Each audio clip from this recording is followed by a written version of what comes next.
तुम्ही आता जे पाहिलं त्याला आपल्या देशात आपल्या भाषेत स्मार्टनेस म्हणतात आणि हा जो माणूस करतोय त्याला आपली सिस्टीम मूर्खपणा म्हणते. भारतात तुम्ही जर रांगेत उभे असाल, वेळेवर टॅक्स भरत असाल, सिग्नलला थांबत असाल, हेल्मेट घालत असाल तर अभिनंदन, तुम्ही या देशातल्या अशा दुर्मिळ प्रजातीचे आहात ज्याला आपण प्रेमाने प्रामाणिक नागरिक म्हणतो आणि सिस्टीम जिला सॉफ्ट टार्गेट म्हणतो.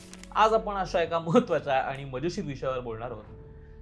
ते म्हणजे या देशात नियम पाळणाऱ्याला जास्त त्रास का होतो आणि नियम तोडणारे आयटी कसे करतात. तर या सगळ्या अन्यायाचं नागरिक शास्त्र उलगडूया. एका उदाहरणाने सुरुवात करूया. तुम्ही तुमच्या ऑफिसला जाताना बरोबर झेब्रा क्रॉसिंगच्या मागे गाडी थांबवता. तेवढ्यात एक माणूस मागे येऊन येतोय, काका येतात, जोरात हॉर्न वाजवतात आणि तुम्हाला शिव्या घालतात. तुमची गाडी ओलांडतात आणि फुटपाथवरनं निघून जातात.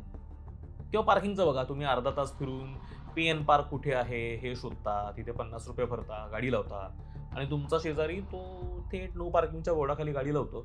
पोलिसांनी थांबवलं तर त्यांना ओळख दाखवतो, त्यांना 100 रुपये देतो आणि विषय मिटवतो. काय विलोभनीय आहे ना हे.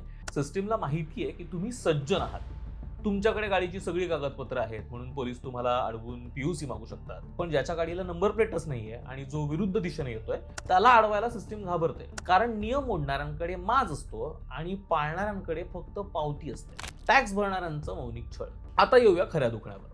प्रामाणिक करदाता म्हणजे ऑनेस्ट टॅक्स बेअर जे आहेत, भारतातील एकूण लोकसंख्येच्या फक्त 1 ते 2 किंवा फार फार तर 5% लोक इन्कम टॅक्स भरतात आणि सरकार मुठभर लोकांवर असं काही तुटून पडतं जणू काही या उरलेल्या 95-98% लोकांची जबाबदारी या बिचाऱ्यांच्या खांद्यावरती आहे. तुम्ही नोकरी करता, तुमचा TDS आधीच कापला जातो, तुमच्या प्रत्येक गोष्टींवरती GST द्यावा लागतो. बरं, एवढा सगळा टॅक्स देऊन तुम्हाला काय मिळतं तर खड्डेयुक्त रस्ते, हो, तुंबलेली गटारं, नक्की, प्रदूषित हवा फ्रीमध्ये. आणि दुसरीकडे ही लोक जे कोट्यावधींची उलाढाल करतात पण टॅक्स वाचवण्यासाठी 10 फळकुटं लावतात, त्यांना सरकार सबसिडी देतं किंवा त्यांची कर्जमाफी करतं. यालाच म्हणतात प्रामाणिकपणाची पेनल्टी. घर घेताना तुम्ही काय करता, तुम्ही रेरा बघता, OC बघता, महानगरपालिकेची परवानगी बघता. यात तुमची 2-4 वर्ष निघून जातात, काही लाख रुपये निघून जातात आणि दुसरीकडे कोणीतरी पठ्ठ्या येतो, रात्रीतून अनधिकृत मजला चढवतो, चक्क नदीपात्रात बिल्डिंग उभी करतो. 10 वर्ष केस चालते आणि शेवटी सरकार काय म्हणतं, मानवीय दृष्टिकोनातनं आम्ही हे बांधकाम नियमित करत आहोत. म्हणजे ज्यानं नियम पाळले त्यांना जास्त पैसे भरून छोट्या घरात राहायचं आणि ज्याने नियम तोडले त्याने दंड भरून मोठ्या घरात चैन करायचं. सार्कास्टिकली सांगायचं तर नियम हे पाळण्यासाठी नसून नियमित करून घेण्यासाठी असतात. सिस्टीम्सला हे सॉफ्ट टार्गेट का आवडतात? सिस्टीम नियम पाळणाऱ्यांना का त्रास देते? कारण तुम्ही सुरक्षित आहात, तुम्ही भांडायला येत नाही, तुम्ही पोलीस स्टेशनला घाबरता, तुम्हाला तुमची इज्जत प्रिय आहे. प्रशासनाला आपला टार्गेट पूर्ण करण्यासाठी तुमच्यासारख्या लोकांकडून दंड वसूल करणं सोपं जातं.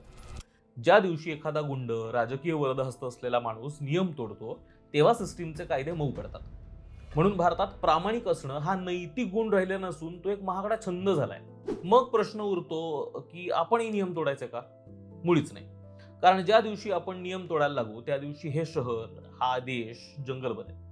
आपण एक गोष्ट नक्की करू शकतो ती म्हणजे त्याच्याबद्दल बोलू शकतो. जेव्हा तुम्हाला दिसतं की नियम मोडला जातोय तेव्हा प्रश्न विचारा.